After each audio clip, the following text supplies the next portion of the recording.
ব্রিজের রেলিংয়ের উপর দাঁড়িয়ে যখনই লাফ দিতে যাব তখনই অচানক একটা মেয়ের হাতে থাপ্পড় খেয়ে আত্মহত্যার চিন্তা আপাতত মঙ্গল গ্রহে চলে গেছে। গালে হাত দিয়ে চিন্তা করছি আমাকে থাপ্পড় মারার কারণ কি।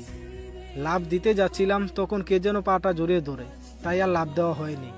মেয়েটার দিকে ভালো করে তাকিয়ে দেখি কালো জিন্স প্যান্ট, কালো হুডি, কালো একটা মাস্ক, হুডির টুপি মাথায় দেওয়া, সব কিছুই কালো। সামনে যে একটা মেয়ে দাঁড়িয়ে আছে সেটা বোঝা যাচ্ছে না ঠিক মতো। আবার পাশে একটা কালো বাইকও রয়েছে। মেয়েটি আমার মুখের সামনে তুড়ি বাজিয়ে বলল, এই যে হ্যালো, বোবা হয়ে গেলেন নাকি? এভাবে চুপচাপ কি দেখছেন? এতক্ষণে হুঁশ ফিরল আমার। বললাম, আগে বলুন আপনি আমাকে মারলেন কেন? মেয়েটি বলল, আত্মহত্যা করছিলেন তাই। জানেন না আত্মহত্যা মহাপাপ? জানি, তবে আপনার সাহস দেখে অবাক না হয়ে পারলাম না।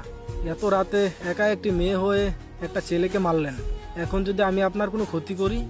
মেয়েটি বোধহয় হাসলো। হাসির কি বললাম? এই আপনি হাসছেন কেন? হাসির মতো তো কিছুই বলিনি। মেয়েটি বলল, আপনি বোকার মতো কথা বলেন। মানুষ এতটাও অকৃতজ্ঞ নয় যে যে তার জীবন বাঁচিয়েছে তার ক্ষতি করার চিন্তা করবে।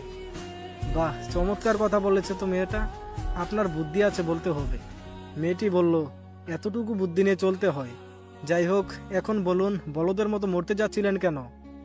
আরে মেয়েটা তো আজব, আমাকে বলদ বলল। সোজা সাপটা উত্তর দিলাম, আমার প্রেমিকার বিয়ে হয়েছে, সে বেমানি করেছে আমার সাথে।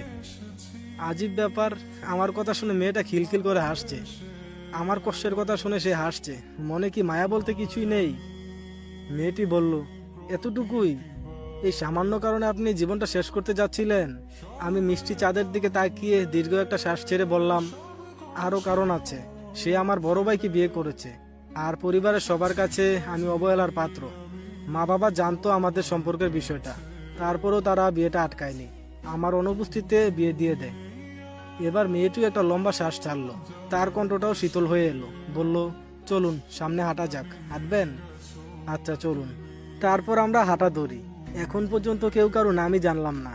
হঠাৎ সে বলে উঠল, সত্যি পরিবারের কাছে এমন ব্যবহার পাওয়া খুব কষ্টের, এর থেকে মৃত্যু যন্ত্রণাই শ্রেয়। কিন্তু মা বাবা কি করে সন্তানের উপর এতটা কঠোর হতে পারে? তারা কি সত্যিই আপনার মা বাবা? আমি বললাম, জি, ঠিকই ধরেছেন। তারা আসলে আমার আপন মা বাবা নয়। শুনেছি যখন ছোট ছিলাম তখন তারা আমাকে দত্তক নিয়েছে। আমি তো এটাও জানি না যে আমার আসল বাবা মা আদৌ বেঁচে আছে কিনা। ছোটবেলা সবাই খুব ভালোবাসতো আমায়, বিশেষ করে মায়ের ভালোবাসাটা পেতাম সবচেয়ে বেশি। আস্তে ধীরে যখন বড় হতে শুরু করি তখন আমার প্রতি মায়ের ভালোবাসা দেখে বড় ভাই হিংসায় জ্বলে যেত। আমি তাকে আপন ভাই ভাবতাম ঠিকই, কিন্তু তার চোখে আমি নিতান্তই উটকো একটা ঝামেলা। তাই সে উঠতে বসতে বাড়ির সকলের চোখে আমাকে যে কোনো মূল্যে অপরাধী সাজাতো। আমিও কখনো তাকে কিছুই বলতাম না। তাদের নুন খেয়েছি, ছোট থেকে বড় করেছে, এই তো অনেক। এগুলো তো নিজের মা বাবাও করতে পারতো, তাই কখনো অকৃতজ্ঞ হয়ে ওঠা হয়নি। আস্তে আস্তে পরিবারের চোখে সবচেয়ে বাজে মানুষ হয়ে গেলাম। সন্তানের মতো ভালোবেসেছিল, ফেলে তো আর দিতে পারবে না, তাই বাড়ির এক কোণে ফেলে রাখতো আমাকে। আমার প্রেমিকা ছিল বড়লোক বাবার একমাত্র মেয়ে, আর ছেলে মস্ত বড় অফিসার, মাসে লাখ টাকা উপার্জন করে। এদিকে আমি একটা বেকার ব্যর্থ প্রেমিক। বিয়ে না দেওয়ার কোনো কারণই ছিল না। আমি আমার বাবা মাকে কখনোই ক্ষমা করব না। ইতিমধ্যে চোখের কোণে পানি এসে জমাট বেঁধেছে। চোখের পলক ফেলতে টুপ করে মাটিতে পড়ে গেল 2 ফোঁটা পানি। মেয়েটা বলল, কাঁদবেন না। সময় এবং পরিস্থিতির সাথে নিজেকে খাপ খাইয়ে চলার নামই হচ্ছে জীবন, সেটা হোক সুখের কিংবা দুঃখের। সময় আর পরিস্থিতি তো বোঝে না আপনি এখন সুখে আছেন নাকি কষ্টে আছেন। ভাগ্য নিজেকে পরিবর্তন করে নিতে হয়। জীবনে যুদ্ধ না করলে জীবনটাকে কখনোই উপলব্ধি করা সম্ভব হয়ে ওঠে না। মেয়েটার কথাগুলো শুনে বললাম, খুব সুন্দর করে কথা বলেন তো আপনি। মেয়েটা বলল, দেখবেন আবার প্রেমে পড়বেন না যেন। মেয়েটির কথা শুনে আমি বেবাচাকা খেয়ে বললাম, মুখের ওপর কেউ এভাবে বলে? মেয়েটা বলল, জি, সবকিছু মুখের ওপর বলার চেয়ে উত্তম আর কিছুই নেই। মনের ভিতর এক, মুখে আর এক, এমন মানুষের মতো ভয়ঙ্কর পৃথিবীতে আর কিছুই হতে পারে না। মেয়েটার কথা যতই শুনছি ততই অবাক হচ্ছি। সবকিছু কতটা গভীরভাবে চিন্তা করে। এভাবেও চলা যায়? আচ্ছা, আত্মহত্যা করলে কি সবকিছু সমাধান হয়ে যায়? মেয়েটির এমন প্রশ্নে আর কি জবাব দিব বুঝতে পারছি না। মেয়েটি আবার বলল, হ্যালো ব্রো, চুপ আছো যে? আমি বললাম, জানি না, তবে সবার থেকে নিজেকে আড়াল করে নিতে চেয়েছিলাম। কথাটা শুনে মেয়েটা একটা হাসি দিল আর বলল, আপনি বড্ড বোকা। যার জন্য মরতে গিয়েছিলেন সে কিন্তু একবারও আপনার জন্য চোখের পানি ফেলতো না। সে তো তার জন্য পারফেক্ট জীবনসঙ্গী খুঁজেছিল, সেটা পাওয়া হয়ে গেছে। তাহলে সে কেন ভাববে তার অতীত নিয়ে? বেইমানরা কি কখনো কাজে শুনেছেন? না। তাহলে বোকার মতো কেন মরতে বসেছিলেন? শক্তি রেখে যারা চলে তারা কখনোই হারে না। ব্যর্থতা একটা পরীক্ষা মাত্র। স্বীকার করুন কি ঘাটতি রয়েছে, দেখুন, পূরণ করুন। যতক্ষণ না সফল হন শান্তির ঘুম ত্যাগ করুন, লড়াই করুন। সফলতা হেঁটে হেঁটে আপনার কাছে আসবে। আমরা যখন ছোট ছিলাম হাঁটার পথে হাজারবার হোঁচট খেয়ে পড়ে গেছি। তখন কি আমরা পড়েই ছিলাম? না, উঠে দাঁড়িয়ে আবার হাঁটতে শুরু করেছি।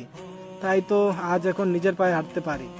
তখন যদি চেষ্টা না করে ব্যর্থ হয়ে পড়ে থাকতাম তাহলে আজ সমাজের কাঁধে বোঝা হয়ে থাকতাম। চলতি পথে হোঁচট খেয়েছেন, ঘাবড়াবেন না, উঠে দাঁড়ান। দরকার হলে কিছুটা সময় বিশ্রাম নিয়ে আবার চলতে শুরু করুন। থেমে গেলে সফলতার দ্বারের কাছে পৌঁছাবেন কিভাবে? বেঈমানদের জন্য নিজেদের কষ্ট দেয় তো বোকারা। অন্যের জন্য নয়, নিজের জন্য বাঁচুন। বাঁচার জন্য লড়াই করুন। নিজেকে এমনভাবে তৈরি করুন যাতে আপনাকে যারা অসফল দেখতে চায়, যারা আপনার কষ্টের কারণ, তারা যেন জ্বলে পুড়ে ছাই হয়ে যায়।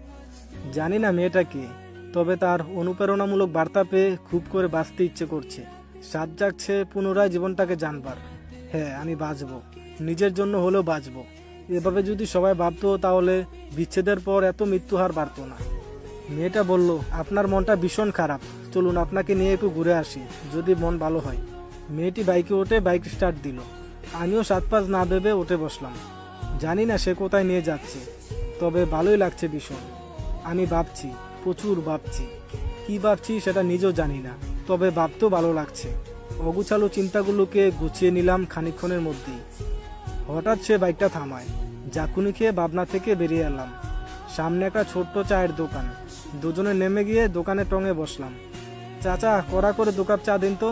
তোমরা বইসা পড়ো, আমি দিতেছি। তাদের কথা শুনে বুঝতে পারলাম তারা পূর্ব পরিচিত। দোকানদার চাচার চুল দাড়ি সব পেকে গেছে। সেও হয়তো দুনিয়ার বুকে এক যাযাবর। ঘরে বউ নেই, থাকলে কি আর এত রাতে দোকান খুলে বসতো? চাচার চা খেয়ে মুডটা ফ্রেশ হয়ে গেল। চাচা, চাটা কিন্তু অনেক সুন্দর হয়েছে। গোটা করে কথাটি বললাম চাচাকে। মেয়েটি বলল, হ্যাঁ, তাই তো প্রতি রাতে এখানে এসে চা খেয়ে যাই। এখন চায়ের টাকাটা দিন তো। মেয়েটির কথা শুনে আহাম্মক হয়ে গেলাম। নিজে নিয়ে এসে চা খাইয়ে টাকা দিতে বলতেছে।